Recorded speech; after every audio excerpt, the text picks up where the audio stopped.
Aka ya wetalụ. Kewe. Ọ dị mma. Biko o nwere ihe dị m mkpa nchọ ka inyere m aka kọwaa. Okay. Achọpụtara m na ọ na-abịa ije agbamnkwụ nwaanyị. Olu ebunye nwaanyị mmanya ka o bunye di ya. Olu ebe a di ya nọ, febulu dị mmanya wufue. Mana abịa na wedding reception, ọ bụ na MC ka ebunye nwaanyị mmanya ka o gosi ka o esi na-asa ahụ nri n'ụlọ, ebute mmanya weta keeki, fana abata keeki nwa mmanya. Kedu ihe dị iche na fana abụ? Biko nyere m aka kọwaa. Okay. Number one, you can na most Igbo people today. They don't appreciate or love their tradition and culture. They don't appreciate it. Most of them are going to traditional marriage for me. Kabukwa na emelia. Kabukwa na just come ndo obodo. Ka lady casino marry. To ka libe ni je na agwu okwu. Oya je emelia. They prefer wedding. That's why you see them. They after the traditional marriage, they are going to wedding.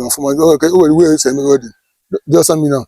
Apart from what happened, I make the wedding. No, normal people. Traditional marriage. Now when you hear for yabu, it doesn't mean that. So that is more saying no.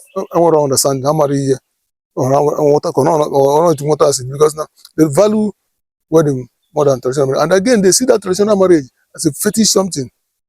No, and they no go more. And because I'm not a village, but again the fetish person. I'm not a village in Agwo. Some people see they feel like that. No, I'm not a village, but so now one man I get bua. I can cause barrenness at their marriage. I can cause misfortune. I can cause so many things. So sometimes pastor is good and I work with something before the time. I'm gonna money. I'm gonna come in. And that is lie. False something. They begin to be there. Only say a wedding now. I'm not asking a wedding. Church wedding. Something I want to do. I'm take that place. They take care of church wedding. So it's abominable something. It's a very bad something. But that is what is happening in mostly the Igbo land today. So that is it. It's all mindset and belief.